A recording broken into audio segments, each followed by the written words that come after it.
एक महाराज जी वृंदावन में थे, तो वो रोज शाम को प्रवचन करते थे। तो एक दिन प्रवचन करते हुए ठाकुर जी के रूप का वर्णन कर रहे थे। बोले ठाकुर जी भांडीर वन में गैया चराने जाते हैं, पीताम्बरी पहन करके जाते हैं, मोर मुकुट पहनते हैं, कानों में ऐसे कुंडल पहनते हैं, आदि आदि सब रूप का वर्णन कर रहे थे। तो उनके सारे शिष्य बैठ करके सुन रहे थे। उन शिष्यों में सबसे पीछे बैठा था उनकी गौशाला में गायों की सेवा करने वाला ग्वारिया। और वो ग्वारिया इतना सीधा था, इतना भोला था कि सब लोग उसको प्यार से भोंदू बुलाते थे। क्या बुलाते थे? भोंदू किसको कहते हैं? जो बहुत भोला होता है उसको भोंदू कहा जाता है। तो गुरुदेव तो प्रवचन करते थे, लेकिन भोंदू जो था ना, उसको ऐसा लगता था कि गुरुजी कोई 2-3 हजार साल पुरानी कथा नहीं सुना रहे हैं, शायद रोज ऐसी लीला होती है वृंदावन में और गुरुजी हमारे उसी को सुना रहे हैं। आज जब गुरुजी ने बताया कि भांडीर वन में ठाकुर जी गैया चराने के लिए जाते हैं, भोंदू ने जैसे ही सुना, सुन करके भोंदू को लगा मैं भी तो भांडीर वन जाता हूं गैया चराने। अरे उसी भांडीर वन में मैं भी गैया चराने जाता हूं और गुरुजी बता रहे हैं उसी भांडीर वन में ठाकुर जी गैया चराते हैं, लेकिन मुझको तो कभी दिखे नहीं। शायद मैंने कभी ध्यान नहीं दिया होगा। अब गुरुजी ने बता दिया, अब कल से भांडीर वन जाऊंगा तो वहां खोजूंगा, ठाकुर जी भी आते हैं, गुरुजी बता रहे हैं। उसका इतना विश्वास गुरुजी की बात पर कि उसको लगा कि ठाकुर जी आज भी आते हैं भांडीर वन। अगले दिन गैया चराने के लिए भांडीर वन गया, तो भांडीर वन में गैया सब घूमने लगी और वो यत्र तत्र सर्वत्र वृक्षों के नीचे, सघन कुंजों में, जंगलों में जाके ठाकुर जी को खोजने लगा। गुरुजी हमारे झूठ नहीं बोलते, गुरुजी सही बोल रहे हैं, यहीं पर गैया चराने आते हैं ठाकुर जी। अरे मैं ही अभागा हूं, मैं ही ठाकुर जी को नहीं देख पा रहा, लेकिन ठाकुर जी यहीं कहीं होंगे। अब उसका इतना भोलापन, इतना सीधापन, वो सब जगह ढूंढ रहा था ठाकुर जी को, तो ठाकुर जी से रुका नहीं गया। अकेले जान भोंदू को अपने गायों के समूह को लेकर के, तभी भोंदू देखता है कि सामने से विशाल गायों का समूह आ रहा है और उस गाय के समूह के मध्य में श्याम वर्ण के पीतांबरी पहने हुए ठाकुर जी उसकी ओर आ रहे हैं। ठाकुर जी को अपनी ओर आते देख भोंदू तो नाचने लगा, निमग्न हो गया, भाव में भर गया।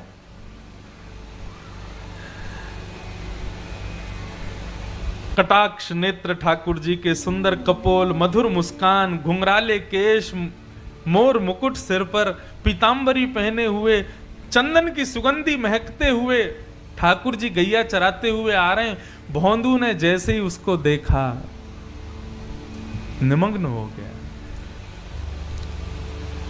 ठाकुर जी आकर के भोंदू के पास बैठ गए। अब भोंदू और ठाकुर जी दोनों एक दूसरे को देखें। भोंदू बोला, आप वही श्याम सुंदर हो ना जिनके बारे में हमारे गुरुजी सुनाते हैं? ठाकुर जी बोले, हाँ हम वही श्याम सुंदर हैं।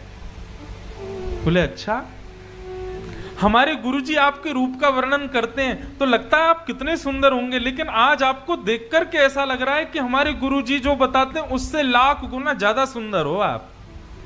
बड़े प्यारे हो ठाकुर जी। ठाकुर जी बोले, अब केवल बात ही बनाते रहोगे, कुछ खिलाओगे पिलाओगे भी हमको? भोंदू बोला, आप मेरे यहाँ मेरे हाथ का खाओगे? बोले, हाँ हाँ हम खाएंगे, तुम खिलाओ। तो भोंदू पोटली में बांध के 2-4 रोटी ले गया था, ठाकुर जी के सामने प्रस्तुत कर दी। ठाकुर जी ने प्रेम से पाया। अब सारी रोटी भोंदू की खा गए और फिर भोंदू से बोले, और खिलाओ। भोंदू बोला, ये मैं तो 2 ही रोटी लाया था, इससे ज्यादा मैं खाता नहीं हूं। ठाकुर जी बोले, कल से और रोटी लाना, हमको भूख लगती है। और ठाकुर जी अपनी गैया लेके चले गए, भोंदू अपनी गैया लेके चला गया। भोंदू को लगा ठाकुर जी ऐसे ही आते हैं, सबसे मिलते हैं, वो तो मेरा ही दुर्भाग्य था जो इतने साल बाद मुझको मिले हैं।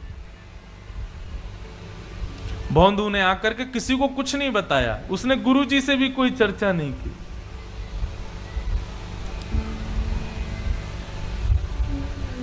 दूसरे दिन जैसे ही भोंदू जाने लगा, ज्यादा रोटियां ले गया, ज्यादा सब्जियां ले गया। तो रसोई घर के जो महाराज जी थे उन्होंने जाकर के गुरुजी को बताया। बोले, गुरुजी आज तो भोंदू इतना सारा भोजन लेकर के जा रहा है। गुरुजी आए, आकर के बोले भोंदू तुम तो इतना नहीं खाते, किसके लिए लेके जा रहे हो? तो भोंदू ने सहज भाव से कहा, बोले गुरुजी मैंने आपको बताया नहीं, लेकिन मैं जहां गैया चराने जाता हूं ना भांडीर वन में, वहां ठाकुर जी भी आते हैं अपनी गैयाओं के साथ। कल आए थे, मेरे से रोटी मांग रहे थे तो मैंने 2 रोटी खिला दी, तो ठाकुर जी को कम लगी इसलिए मैं ज्यादा लेके जा रहा हूं। तो ये ज्यादा पुरानी नहीं, 60-70 वर्ष पुरानी बात है। गुरुजी बोले भोंदू कौन आता है भांडीर वन में? बोले ठाकुर जी आते हैं। बोले कौन से ठाकुर जी? बोले वही ठाकुर जी जिनकी आप कथा सुनाते हो। गुरुजी बोले सच में ठाकुर जी आते हैं? बोले हाँ। अच्छा बता तो सही कैसे दिखते हैं वो?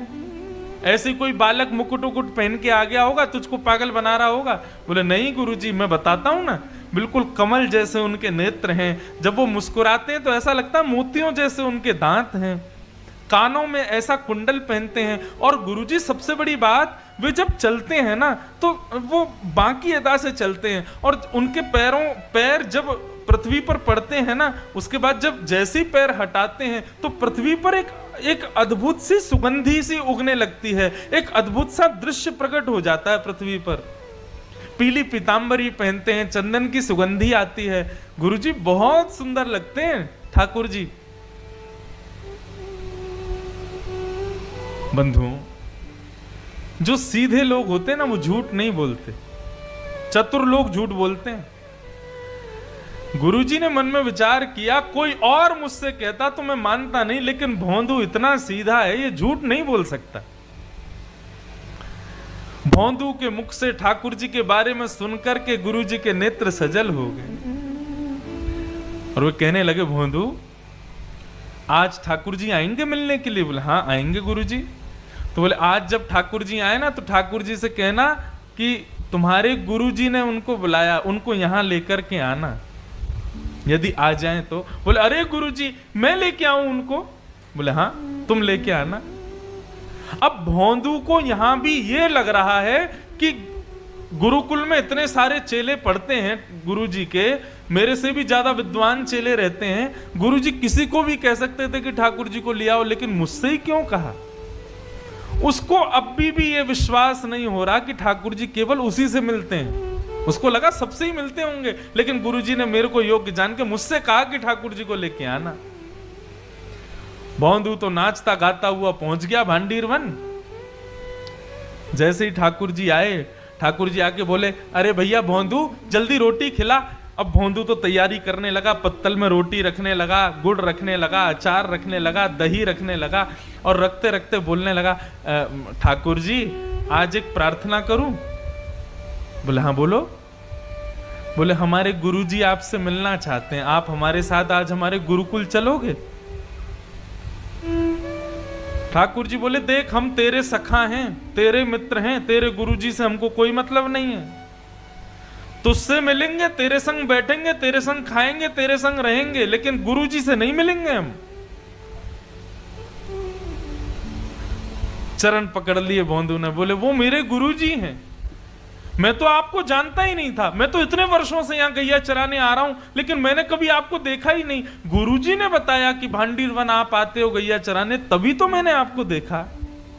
जिन गुरुजी ने आपसे मिलवाया, जिन गुरुजी ने आपके बारे में बताया, जिन गुरुजी ने मुझे आपके योग्य बनाया, वो गुरुजी आपको बुला रहे हैं, आप मना मत करो ना, चलो ना मेरे साथ। ठाकुर जी बोले देख भोंदू तू जो कहेगा सब करेंगे, लेकिन ये तेरे अलावा हम किसी से नहीं मिलेंगे, और चाहे तेरे गुरुजी हो चाहे गुरुजी के भी पिताजी हो, हम तुझसे ही मिलेंगे बस। ठाकुर जी रोटी खा रहे थे बढ़िया गुड़ के साथ में, तो भोंदू ने हाथ से रोटी छिना ली। बोले तो ये भी मत खाओ, ये भी गुरुजी की है। और पत्तल भी उठा ली, बोले ये भी छोड़ो, ये भी गुरुजी के यहाँ की बनी है, ये भी क्यों खा रहे हो? और सुनो ठाकुर जी, आपको मुझसे ही मिलना है, मेरे अलावा किसी से नहीं मिलना, तो मेरी भी वचन सुन लीजिए। मुझे इस योग्य गुरुजी ने बनाया, और यदि गुरुजी से आप नहीं मिलोगे तो कल से यहां मत आना, मैं भी आपसे नहीं मिलूंगा।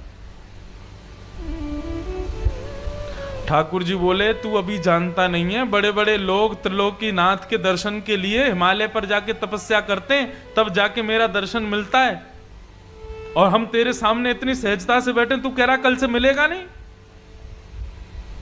भौंदू बोला मैंने तपस्या नहीं की, मैंने अपने गुरु की सेवा की, तो इसका मतलब ये सिद्ध हो गया कि लोग 1000 वर्ष तपस्या करके आपका दर्शन करते हैं, लेकिन मेरे गुरु जी के चरणों में 1000 वर्षों के समान तपस्या का फल है, मैं उनको प्रणाम करता हूं और उससे मुझे आपके दर्शन हो जाते हैं। ऐसे गुरु को क्यों नहीं मिलोगे आप? ठाकुर जी बोले गुरु जी से नहीं मिलेंगे। तो फिर भौंदू बोला ठीक है, तो आज से मेरी आपकी कट्टी, कल से मत आना यहां पे, मेरे गुरु जी के नहीं तो फिर मेरे भी नहीं आप। और भौंदू ने अपना सारी सामग्री उठाई, सारी गैयाओं को इकट्ठा किया और जाने लगा वहां से, भगवान को छोड़ के जाने लगा। भगवान बोले अरे भौंदू रुक तो जा। बोले अब तो मैं तभी रुकूंगा जब आप मुझे वचन दोगे कि मेरे गुरुजी से मिलोगे। अगर आप ये वचन नहीं दोगे तो मैं नहीं मिलूंगा, मैं नहीं रुकूंगा। भौंदू जाने लगा, थोड़ी दूर गया, थोड़ी और दूर गया।